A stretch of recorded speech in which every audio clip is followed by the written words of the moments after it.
knows the beginning of summer break is like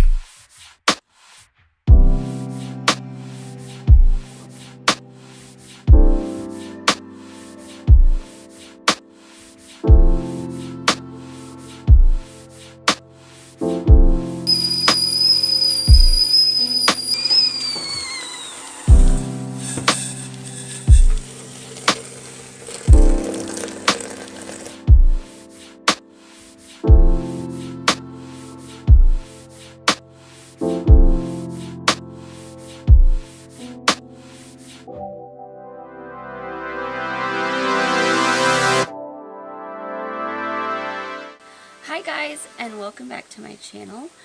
We are doing another Bible Moments video.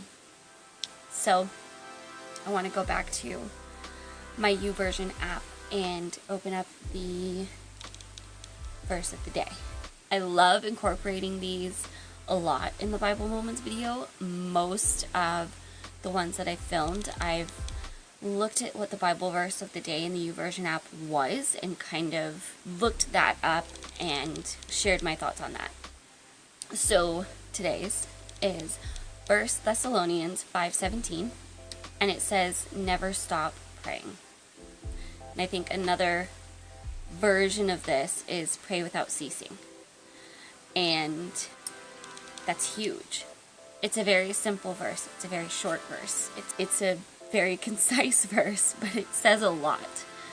I personally have experienced the power of prayer in my life several times, all the time. And it's easy when you're dealing with the stressors of life, especially in moments when you feel like you need to be doing something. We tend to say, well, all we can do is pray. And I started kind of pushing back against that thought and phrase. I've heard it. I've spoke different versions of it before and had good intentions and had the right idea. And I definitely didn't mean it in a way that was demeaning prayer as like a last resort or not doing much. I've really changed my thought on that, and I now don't ever say that. And I try to keep my mind on, I can pray. I may not be able to fix this. I'm not an expert. I'm not superhuman. I am not God. And I may not be able to fix this. There may be literally nothing physically I can do to try to help. But I can pray. And if you look at other verses that talk about prayer, which there's like a million of them, it talks about not only the power of prayer and the importance of prayer and all that goes into, but it also talks about why we pray. There is kind of a thought that you pray to change what's going to happen, that you pray for a specific outcome, or you pray to get help from God, you pray for whatever reason. There's lots of reasons that we pray, right? There's lots of things we pray for. We pray over food, we pray when somebody's sick, we pray when somebody's hurt, we pray when somebody's going through a really hard time, and we pray during all of those times for ourselves also. What I really started understanding was we're not praying to change God's mind. We're praying to conform ours with His. We're praying to sync up with Him. We're praying to commune with Him. We're praying to talk with Him about what's going on.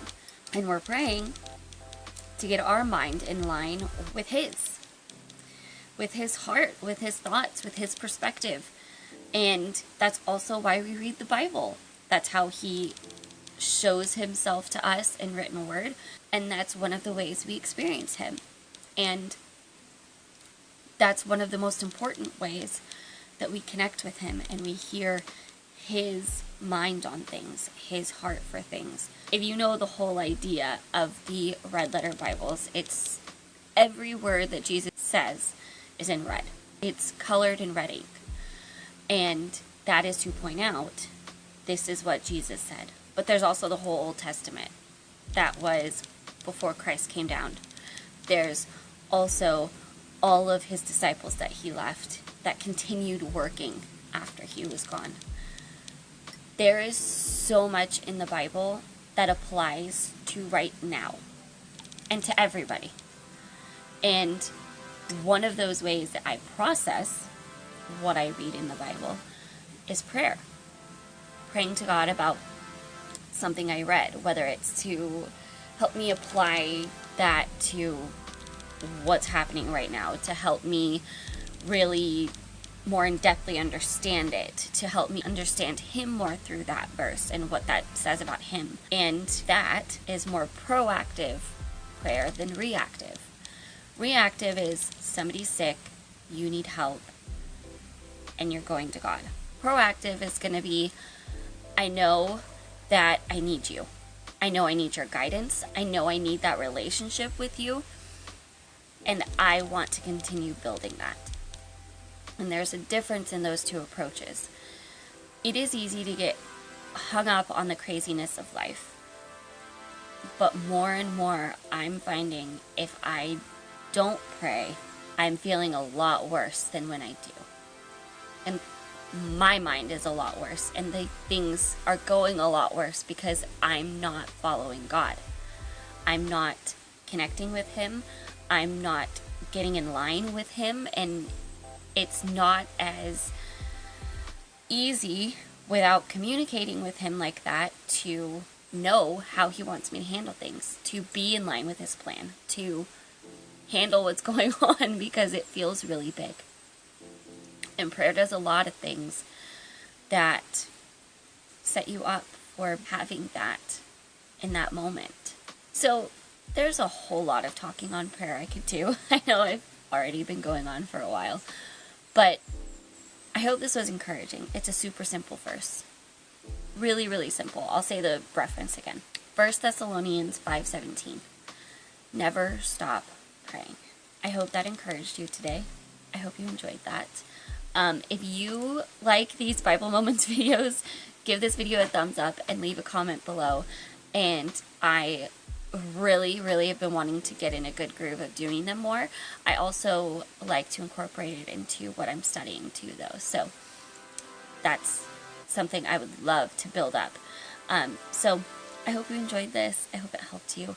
If you did, and it did, give it a thumbs up and share it with everybody. Make sure you are subscribed and have notifications on. And I will see you guys on Monday. Bye!